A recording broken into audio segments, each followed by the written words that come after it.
Hi, I want to walk you through Feng Shui today, how the art of designing your space to flourish. I'm Lynette Zanders. I have a company called Wild Alchemy, and I do lots of things to help people, brands, companies, and teams flourish.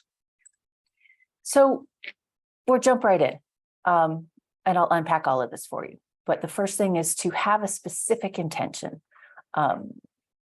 The universe can't read your mind. So know what it is that you want, and then we'll design your space to help you get it. I'm a huge fan of writing it down. Something about pen and paper that makes things real. And it's a way, the universe, again, can't read your mind, so it has to come out of your mouth or you have to write it down. But I think writing it down staples it to your subconscious. We're going to draw the outside walls of your space, ideally your whole house or apartment. You can also feng shui just your office, but let's start with your whole building at the outset. And again, I'll unpack this. Don't stress. We're going to augment your space. We're going to love on your wealth corner and your love corners. I find, there are 9 different aspects to the Bagua map, but if you baby your love corner and your wealth corner, everything else kind of takes care of itself. You're going to audit and augment what you have in those critical spaces. We're going to clear the air and supercharge your inviting in of chi and key corners, and then we're going to clear speed bumps. And the thing about Feng Shui is you don't have to believe in it for it to work. I moved to Canada and it was just part of what they did. We had a new building when I worked for BFS, which was Chiat Day. And they said, you can't go in until the Feng Shui master has gone through. Like, okay, whatever. But the more I've done this, the more I've seen it work. And it can't hurt. So how about that? So first order of business is to have your intention, and that is to define success. What do you want to have happen, and how will you know when you get there? You've got to be able to define it in such a way that you can measure progress. So having litmus tests. And one thing to keep in mind is to not necessarily jump to the end of saying, I need, X amount of money and this kind of car. You can also define success in terms of how you want to feel and why you think you want it, what it would do for you.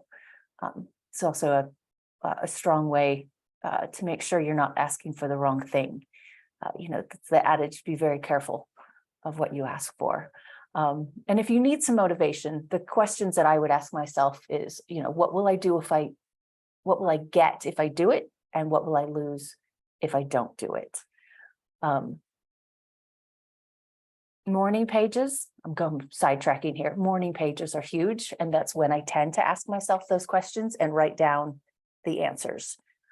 Your editor hasn't woken up yet, and your subconscious then can vent. In the land of be very careful of what you wish for, I always like the Tammy Faye Baker example. And she said her last interview, when I was little, I used to pray over and over, God, please make my life interesting. And I've come to realize that I should have been much more specific. So pause if you need to. Have an intention. What is it that you want to be different than it is today? Feng Shui 101. This is a Bagua map. This is, if you were to lay this over your space, and I'll give you an example, there are certain spaces, and I know there's a whole, very specific Feng Shui, which way it's facing and what degree and what year, and I just deal with the basics. This is stance, grip, and swing.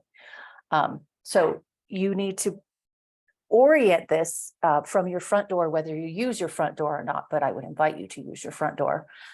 So orient from your front door. If you're standing looking inside your house, that's how you're going to orient your space. And I'll give you an example. So this black line is a very rudimentary overview of a house that I used to own. You know, front door was here. It was pretty much a rectangle, but then I had this balcony off. This was the kitchen. I had this balcony that was, you know, about head high, that wasn't quite finished. And this was around, you know, 9/11, and I made no money that year. And my very wise mother said, you don't have a wealth corner, darling. I was like, oh. So I did this and I was like, you're right, I don't have a wealth corner. So this is your love corner. I'll show this to you in a second again. And this is your wealth corner. And there are loads of things you can do to fix the bad feng shui of a space. And most of them have bad feng shui because we don't keep it in mind when building spaces. So again, your chi comes in the front door. You want it to circle around your house. And spend some time in your love corner and spend some time in your wealth corner. Others would be great, but those two are critical. If you have a window right here, your chi is going to go right out the window. So there's some things that we can do to block that. And I'll explain again in a minute, but any of the elements, you know, fire, wind, earth, and water, usually a crystal can solve a lot of things. You just, or a Chinese coin above the door. We'll call that troubleshooting. But at this moment, we want to make sure chi's coming in, and we want to make sure that it circles around and that we have our intentions in these two corners. So when I found that I did not have a wealth corner, I potted or bought plants in big porcelain pots and put them all the way around. And then I made this little, I called it my Feng Shui garden. I just kind of made a space and put in rocks that I collected while traveling. Little porcelain angels, all kinds of things. But the idea was that it was pointing toward the house. So this said to the universe, okay, I am acknowledging this space and I want energy to flow into it and not out of it. And I will say I was a skeptic, but I had nothing to lose. But as soon as I did that, I got a huge job. And every year that I augmented that corner, I eventually put in a pergola. I planted wisteria. It's now this gorgeous garden space. So every year I did that, my income doubled. And I don't believe in coincidences. So I will just say that was one of the big things. So if you have a missing wealth corner or missing love corner, you can augment the outside of your space where there should be walls to kind of say, yes, I acknowledge this space. And the next is kind of to clear the air. So you want to get rid of old things, broken things, things you don't love. Marie Kondo is always, you know, a good inspirational read. Move your furniture around until it feels good. Smudge your space. You know, sound bells.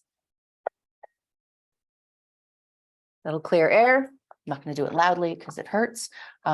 There's also the white sage smoke, and that just clears out negativity. But you can't leave a vacuum because it'll fill up with whatever it wants. So you have to actively lay out a positive intention while you clear the air. So you're going to move around each corner of each room, inviting chi to follow you.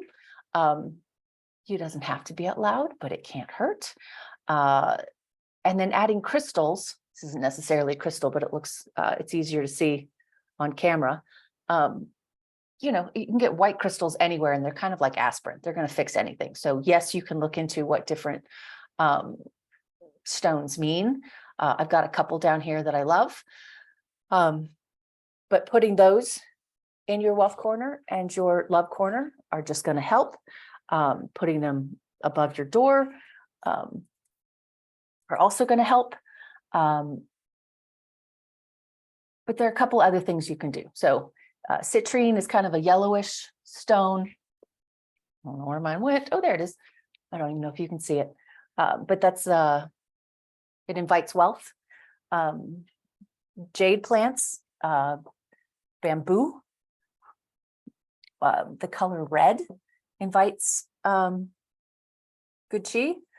The kicker is your wealth corner should have things that symbolize abundance to you. So bamboo is a money tree. Jade is a money tree.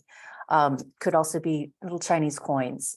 I've heard, blue bowls with $11.11. Like, you can go on TikTok and find all kinds of things, but symbols of abundance in your wealth corner. And in your love corner, you need things in pairs. So if you have pictures of just you, that's not really gonna help you out with your love corner.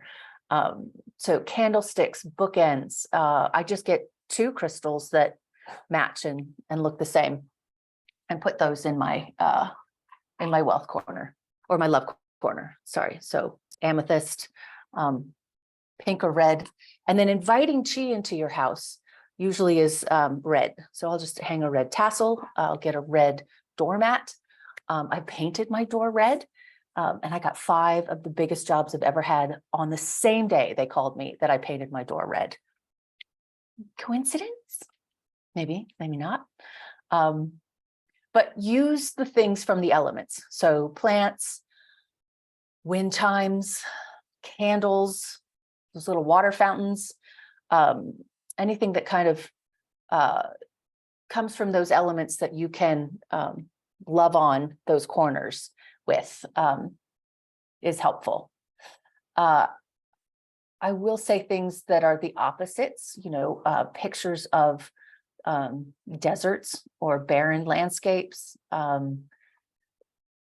Just audit that space and make sure there's not an unintended message that you're putting out. When I've done these workshops, I've had people say, oh my God, my trash can is in my wealth corner, or in my love corner. So move that. And I'll even just put them on strings and hang them from the ceiling if I don't have a bedside table. I had a lot of houses, sorry. So I've done a lot of different things. I will say, though, that most of it is having a clear intention. Writing it down. You can also create a vision board that even makes it stronger. Putting elements in that space that demonstrate your intentions. So for some people, travel is the sign of abundance for them. So having a picture in their wealth corner of places that they've been or places that they want to go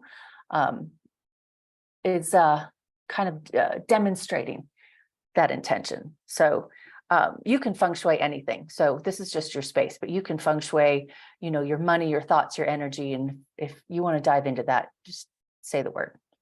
I put my very first real piece of art, my signed piece of art, this is Blue Dog, Rodrigue. And for me, having real art and not IKEA posters was my goal. It's a symbol of abundance. And that was good. But again, unintended consequences. What I ended up with was a dog. Went to the pound. I said, no border collies, no puppies. What you say out loud, you get. Packed home a border collie puppy. He was the best dog I've ever had, ever. He's still around, but amazing. And then I realized abundance to me was having enough time to be able to have a puppy that required a lot of my attention. So again, what you think you're putting out there and what you're actually putting out there might be a little different. So just be clear, accept what comes, and design thinking. If you have to change it, change it. This is not forever. And if things are just stagnant for you, I just re-feng shui my house. I clean my crystals, I dust things off, I move things around a little bit and reestablish my intentions after a smudge. Getting rid of speed bumps. So to get chi flowing, you have red on your door. Make sure that the outside of your front door and the inside of your front door are clear of clutter.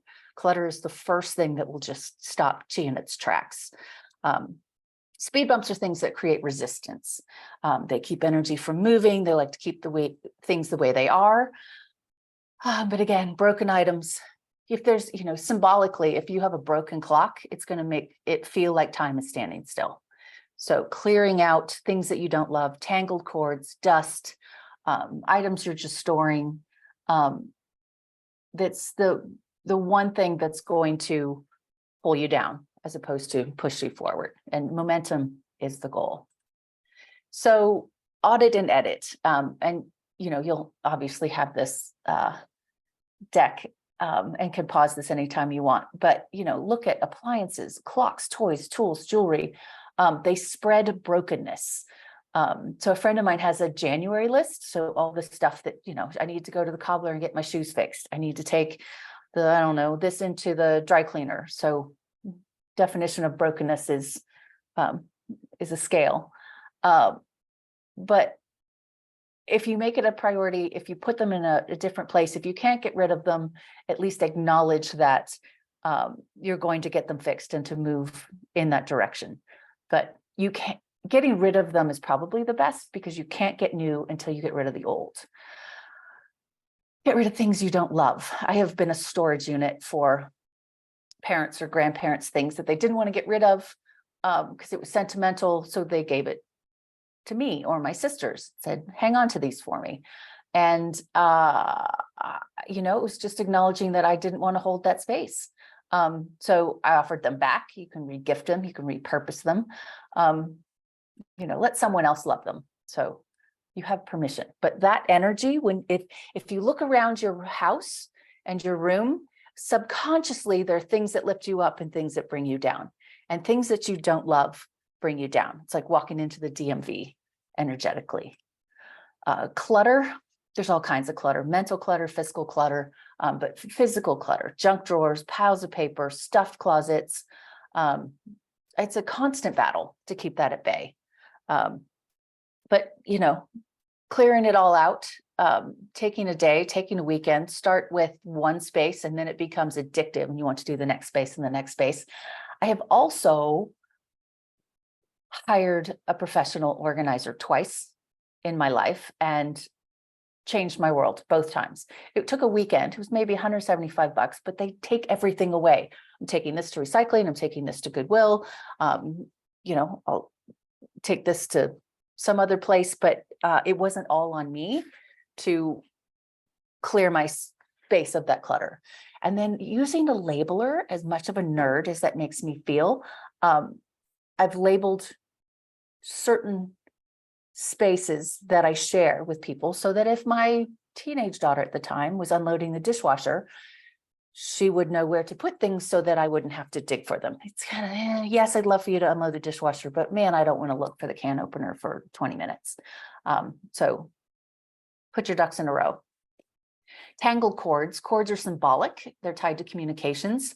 We got our wires crossed, but untying cords so they aren't tangled, keep them as unfettered as possible. It's going to go a long way to improving the flow of communications. Could be behind your TV, could be just in office desk area. But paying attention to that is going to make a difference.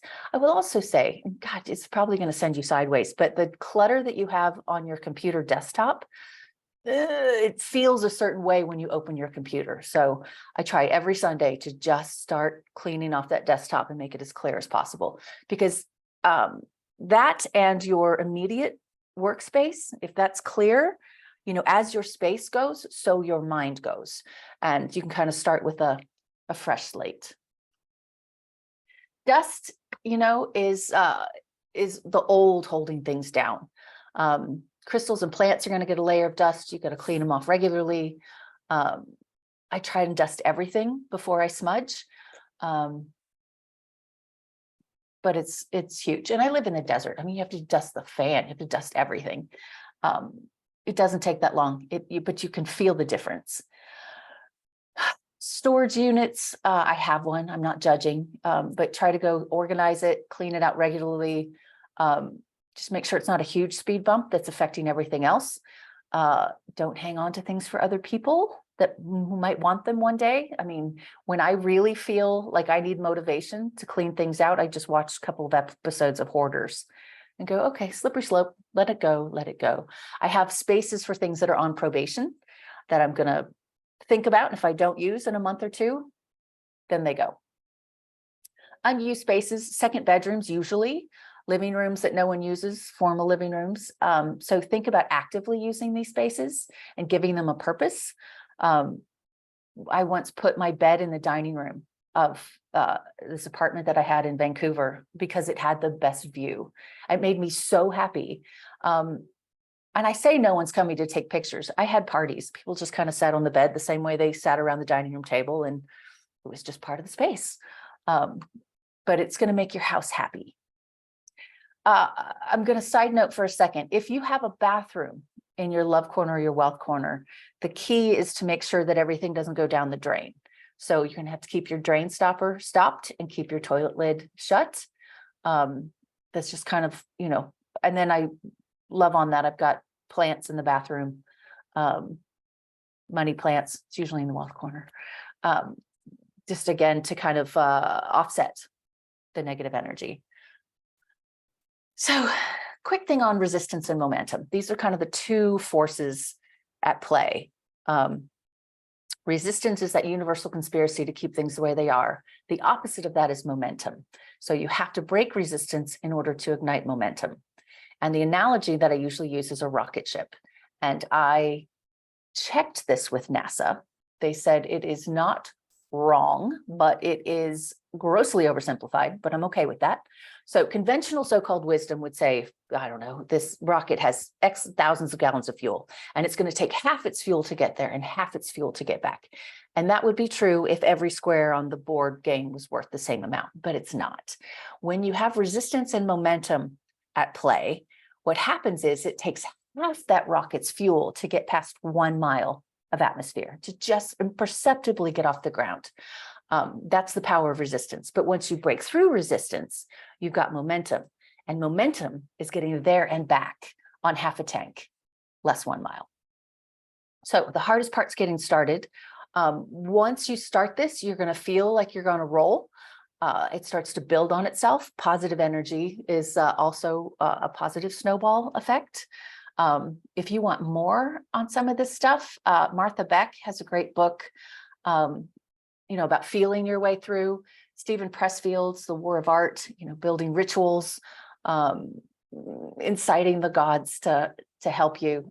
They're just fun reads. And my book, Momentum, will walk you through a lot of this stuff. But if you need me, ring, and best of luck with it.